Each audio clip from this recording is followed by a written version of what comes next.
What's up, everybody, and welcome to a brand new episode of Space Couch with me, your host, Brandon, and of course, I'm Dave, and today we're going to be reviewing Across the Spider-Verse. let's talk about it. You have a choice between saving one person and saving every world. I can do both!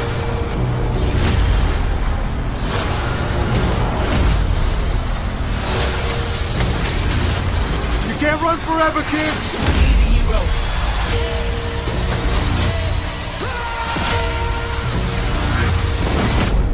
You need a hero. All right, so recently I have seen Across the Spider-Verse. Dave has seen it a while back. I know we're a little bit late on this one, but we're going to be reviewing.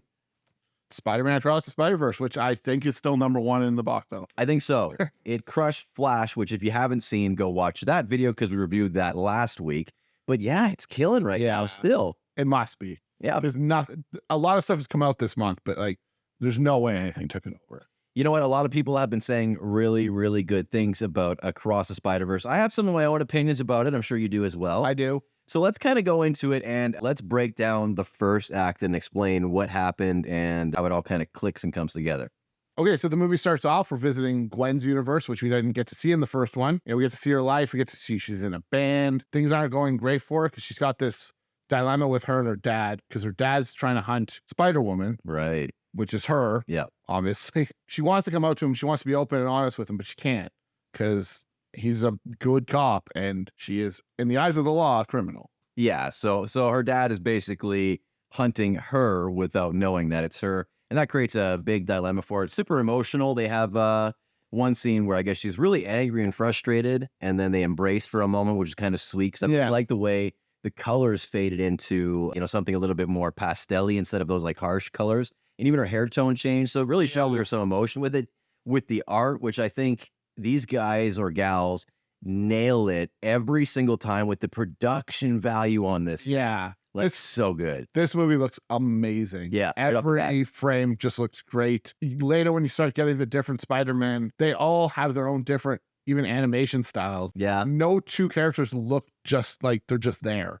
Everyone takes something from their own universe. Which tells you they just put a lot of time into it. You know what I mean? It wasn't just something they threw out there. Yeah, I mean, they've worked on this for 5 years. Wow. So 5 years? 5 I didn't know that. Yeah. Okay. Wow. Well, it definitely shows the efforts there. So the first act kind of opens up. Gwen's going through her struggles with her father. Yeah, I almost felt like they focused on Gwen for a little bit in the first act, which was kind of cool to see that it wasn't just Miles based. Yeah, and like, especially after Into the Spider-Verse, which was very much a Miles movie, this was definitely gives a lot of people time to shine. Gwen specifically, but there's also some other minor characters who get a lot of development that I imagine will carry into the third one. Yeah, and we'll go into that because we're going to tell you our favorite Spider-Men or women at the end with our review. So let us know yours in the comments as well because we'd love to hear it as we go. But yeah, so after that, we move into Miles' life, and Miles has really become strong in becoming Spider-Man now. Now he's swinging through the city with confidence, and it looks great. It's just amazing, some of the animation and some of the things they did there as well. Really cool to see him adapt. Well, in that story, his dad is getting promoted to captain. Yeah, he is. So they're having a party. So Miles is responsible for, first, he's applying for colleges. That's right. And meeting with the guidance counselor that he is late for, because classic Spider-Man, always late. Of course. And the reason he's late is because he's stopping a bodega robbery by the Spot. Yeah. Who is very not sneakily trying to steal an ATM. Yeah, I thought that scene was pretty funny with Spot when they introduced him. It was quirky. It was definitely for kids, I think, a little bit more aimed at that immature audience. But I really enjoyed that character. It brought a bit of levity in all the seriousness and emotion that you got right off the bat. Yeah, and also like the Spot, even in the comics, is kind of a one note, like kind of a starter villain. Yeah. So having the Spot just show up trying to steal an ATM poorly, and having Miles get to fight someone who has powers. It's not the Kingpin. It's someone who's got something, like he's got a gimmick.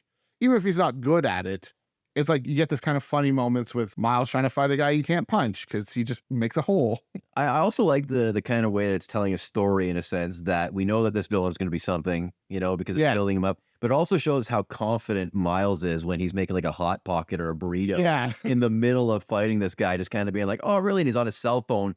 And this little battle that they have, Miles is on his cell phone texting his dad the whole time, again, late for this meeting, which is a hilarious banter. And Spot's just kind of insulted by the fact that Miles is sitting on his cell phone in the middle of their fight because he wants it to be something special and important to him, you know? And the Spot has this like, you're my nemesis. I've trained years for this. Yeah. And like as he's giving this big speech about how much this means to him, there's a loaf of bread just like falling out of his chest. Yeah. Because he's put his hand on a shelf. Yeah. It's just kind of slowly pouring out comically while he's giving his big villain speech. It's perfect.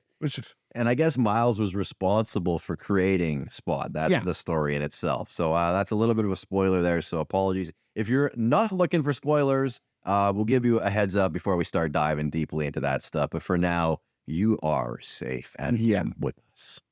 Anyways, going back on, so Miles and Spot have a fight. Spot is pissed off that Miles isn't taking this fight serious enough. So Spot has this vendetta against this new Spider-Man that he feels is his nemesis, and that it's this is what everything his life is built up to, is fighting the Spider-Man who can't even be bothered to not answer. Yeah, he doesn't even care about the fight in itself. So that moves into a segue where I guess Miles' father he's not becoming captain. He's having a party. He's getting promoted to captain, and they're having a party to celebrate his promotion. Right. So he's having a party, and Miles is again late for this, and he kind of takes it personally. You can tell that there's like the stab between their relationship. And Gwen shows up at this point. Yeah. She kind of says hello to him. They go on a little bit of adventure, but it seems like she's up to something that she's not telling him. Yeah. It seems like her running into Miles is kind of a secondary point of her trip. Someone might even say a canon event. So Gwen shows up and she meets up with Miles. And like I said, she's got something kind of going on, something sneaky. They hang out for a little bit, and then she says she has to go. Yeah. And she just pieces out. Yeah. And so Miles is heartbroken. And as she's leaving, he overhears a conversation, I guess, with Spider-Woman and Spider-Gwen, which is kind of introducing us to the Spider-Verse. So something's kind of going on there. Gwen has the ability to transport between, I guess, the universes. Yeah. They all have these watches that let them go into other universes and not have the glitching problem that they had in the first one. Right. So that was like the main plot point in the first one. So you can't be in a different universe. It's painful, yada, yada. So they have a watch, and that fixes it. Yeah. She's traveling with her watch. She has a conversation with Spider-Woman, and then she decides to peace out. Miles overhears this. She creates this like teleport kind of thing that they do, like that they travel through. And Miles sneaks in just at the last second, which brings them to a point of action when they meet Paviter. Okay, so there might be some spoilers here, just to let you know. We're going to kind of dabble into that. But from this point, Miles joins Gwen in a different universe where they meet Pakistani. No, Spider-Man India. India. Okay, the India Spider-Man. He was one of my favorite characters. Yeah. Yeah, really funny when he comes in there and just kind of breaks a lot of the tension. It kind of reminds me of Peter Parker, which really felt true to the character, you know? And it's also one of those things where it's like Spider-Man India is different than all the other characters because Spider-Man India is like, nah, everything's great. Everything's super easy. Being Spider-Man's awesome. Nothing bad ever happens. It's another easy day for Spider-Man. Yeah, which comes into play later. But he's also in the middle of experiencing what the film gets into as a canon event. And again, spoilers if you don't want to be spoiled, but it's been long enough. I think we're kind of safe with this. Yeah. So what's a canon event is when Uncle Ben dies or some kind of tragic moment that helps build the character and shape the character of Spider-Man by going through this tragedy. So Miles and Gwen inadvertently stop this tragedy that was supposed to happen to Paviter, I believe his name is. Yeah, more specifically Miles, because he doesn't know. Like, Gwen knows about canon events, but right. Miles is like, oh no, someone's going to get hurt. I have to save them, which is a reasonable thing to do. And she even tries to stop him at one point, but then he pulls away. He's like, I'll be fine. And, and then she just doesn't want to stop him because she makes a comment afterwards, like, she loves everything about him or something, or the fact that he would do that. So she didn't want to stop him from doing that. And also, I think it's how do you stop him from doing that without explaining to him what a canon event is and like why this had to happen? Yeah. Why do bad things have to happen? Because your story has to go A to B to C. But how do you explain that to someone when it's their real life? Right. And so this is an important thing that she's not allowed to tell Miles, because we learned this in a little bit, that they return back to this Spider-Verse, which is run by Spider-Man 2099, Miguel O'Hara, I believe. And he's I wouldn't say an evil Spider-Man, but he's got some demons. Yeah. You know, he's a vampiric kind of Spider-Man, which is cool to see the fangs and all that, which we only see once in the film that I can recall. Yeah. He's- They only it's a use big it of life. once. Yeah. So they go to this multiverse, and Miles kind of learns that he's supposed to have a canon event in a universe. He's also not supposed to be Spider. Oh, that's right. He's not supposed to be Spider-Man because of this. There was the spider that bit him, I guess, was brought from a different universe into his, meaning Yeah. it took another Spider-Man's powers instead and gave it to him instead. Yeah. So a spider from a different universe came to Miles's universe. That's the one that bit him, causing him to become Spider-Man, which is explained by Miguel as saying Peter Parker from that universe should have never died. He should have been the Spider-Man of that universe. But because Miles came, the canon series restarts. Right. So that they can kind of restart the story. Yeah, blonde Spider-Man dies. Blonde Christmas albums. Yeah, Christmas album Spider-Man. It's a good album.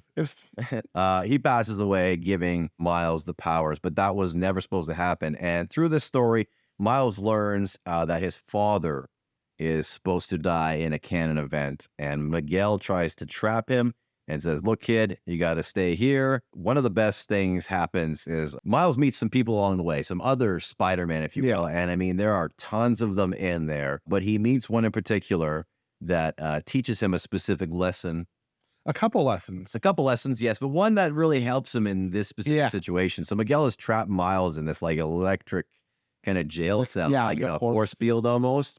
And Miguel, having the power to absorb electricity, puts his fingers on the thing trying to absorb it. And then Spider-Punk, who kind of gave him these words of wisdom earlier, he's like, use your full palms, not just like your fingertips, tells him to use that. And he breaks out of the shell, which goes into this wild chase, which you've all seen in the trailer. Yeah. Also, I think it's important to mention that Spider-Punk showed Miles how to do that when they were in India. Yeah. Because the Spot was going to different universes to try to find a collider that still worked. Right. So that he could increase his own power. Yeah. You think I'm a joke now? I'll get more power, more power. Also, why Gwen was in Miles's universe originally. Yeah. To find the Spot, because this is going to become a multiversal level threat. So Miles is technically responsible for the creation of Spot. So it has all these entanglements. Now, got to move into the third act, which I would say is Miles really becoming Spider-Man. Yeah. Like finally actually accepting it, embracing his own. And also like really exploring how he's different than all these other Spider-Men. But still Spider-Man. Yeah, because but he also has he has the electric powers. Mm-hmm. He can turn invisible. Yeah. So it's these kind of things. He's bleeding from his armpits. He's bleeding from his armpits because of his new costume. But also it shows where different Spider-Men have positives and negatives. Mm. And it's a point I really noticed is when they're going up that train, and Miguel has him cornered essentially to the way things. Miles realizes that Miguel does not have a spider sense. So that's why none of that. That's true. That's why he can kind of goad him into coming closer. Yeah. So that he could shock him. Right. Because he realizes Miguel has no way of knowing, he fakes it. Yeah. With his suit and stuff. We should kind of explain this. So the last part is that Miguel and all the other Spider-Men, including a horse, a car, a T-Rex, a T-Rex, yeah, a cat, popsicle. There was a popsicle. There was a popsicle. Yeah, I didn't see it, but I'm told there was a live action popsicle. There is 1994 drawn style pet. Oh yeah, it goes right by. Yeah, I can do anything or whatever. Yeah, yeah. It's saying out loud everything he's thinking. Yeah, it's a thought bubble. There's the Spider-Man with the robot arm backpack. Yeah, there's a lot of Spider-Man, and they're all chasing Miles. Miles manages to not escape, but get out of the Spider-Verse building. Way. Yeah, he leads them away on purpose, but he goes aboard this train that I guess flies through the air for some reason. Its destination is the sky because it starts going upwards. Yeah, I think maybe it goes to the moon or something. Well, it's going up. Yeah, and it's traveling for a while. That's the thing. It's going and going and going. They have this kind of semi-battle in there. Yeah. And Miles goats Miguel to getting in close so that he can touch his costume because I guess it has electricity or some kind of energy source that he can absorb to, pounce him off. So he, And also kind of just take Miguel out of it for even if it's for 20 seconds. Yep. It's long enough that he can get out, turn invisible, and be gone. Yep. So he escapes or evades him for a brief moment after kind of they have this fight back and forth, Miguel and Miles. Miles gets this chance to evade him for a bit. Heads back to the Spider-Verse building, whatever it is, the headquarters, and uses this device to transport him back to his universe. Yeah, so the machine works, it reads your DNA, and then it sends you back to whatever universe you're originally from. Yes. Key point is that it reads your DNA to send you back to your DNA-specific universe. Okay, so now that is cleared up, you know this fact. So what happens is all the Spider-Men and women end up coming back to the headquarters, and Miguel decides that Gwen is not a suitable fit for the Spider-Verse, and they send her back home. So she's no longer able to visit Miles or any of her other friends that she's made along the way, which is, a sad for them all. So they're all kind of stuck back in their own universe. Well, also Miguel is going to Miles's universe with Ben Reilly and someone else. I don't remember who. Right, there is two of them. Yeah. To go back to find Miles, make sure that his canon event happens. Mm-hmm. Or else Miguel thinks that if your canon events don't happen, the universe falls apart. And let's be honest, they on Ben Reilly here. They on Ben Reilly a lot. Big time. He was super emo, even the haircut. Like, they overdid it. It's very 1990. Yeah, it's like, holy geez. Like, you know what? I get it. It looked cool. The aesthetic was cool. I love the green and rainy background. It definitely was a very cool aesthetic. But I'm going to say this, and I know the internet is a thing that anybody can see. So Andy Samberg, if you see this, please quit. No, you know what? I'm sorry. I'm not a fan. I'm not a fan. I liked Lonely Island. You had some funny things there. SNL. Did you not like Brooklyn Nine-Nine? No, not him. Anyway, no. I'm sorry. I know you probably worked really hard, but unfortunately, I'm not a fan. And this just kind of was like another thing for me that was just like, okay, no. Yeah, no, I mean, no. I'm not fond of how they treated Ben. Right, and I'm sure you're not specifically. Yeah, and I don't even have as much favor. So Ben is my favorite Spider-Man. Right. So I think he gets a bum rap, especially. I mean, compared to some of the stuff they made him do in the comics, it isn't so bad. Yeah, well, that's true. That's true, actually. Well, getting into favorite Spider-Man, I'll admit it. My favorite Spider-Man was Hobie Brown, Spider-Punk, just because I love his rebellious nature. That he's always like the anti-everything. Hobie quits the Spider-Verse, and pretty early on. Gwen, actually, before you think he would. Gives Gwen and Miles both their own little wristwatch. No, just Gwen. Oh, just Gwen. They don't know where Miles is. Correct. That's correct. Yeah, sorry. Apologies. So Gwen gets her own little cool Spider-Punk type wristwatch, which even when the teleport pops up, it's got Spider-Punk. This definitely looks like someone made it in the group. Yeah, it is really cool. I actually like that aspect, especially because he is my favorite Spider-Man. So Gwen and Spider-Punk and friends are going to look, I guess, for Miles. Yeah, to go try to rescue Miles from Miguel. So this is where it gets really interesting. This is the end of the film where Miles arrives back at home, and he sneaks in through the window, and he has this moment where his mom comes into the room. Yep. And he says, you know what? I think this is it, Dave. I think this is the moment that he's going to tell his mom that he is Spider-Man. And does he, Dave? Does he do it? No, he doesn't. No, he does. He does tell her. Oh, yeah. This was not the part of this scene that I remembered. All right, sir. That's right, Dave. Well, Miles actually does tell his mom that he's Spider-Man, and her response is, "Who's Spider-Man?" And he goes, "What? What's going on?" or whatever. And then he's still happy to see her. They walk out into the kitchen. And the door opens. And who walks in, Dave? Who walks in? That would be Miles's Uncle Aaron, who is quite dead. So how is that possible? Well, because they're in the wrong universe. They're in the wrong universe. So Miles gets kidnapped or knocked out from the Prowler, or his uncle rather, and then is chained to a punching bag, right?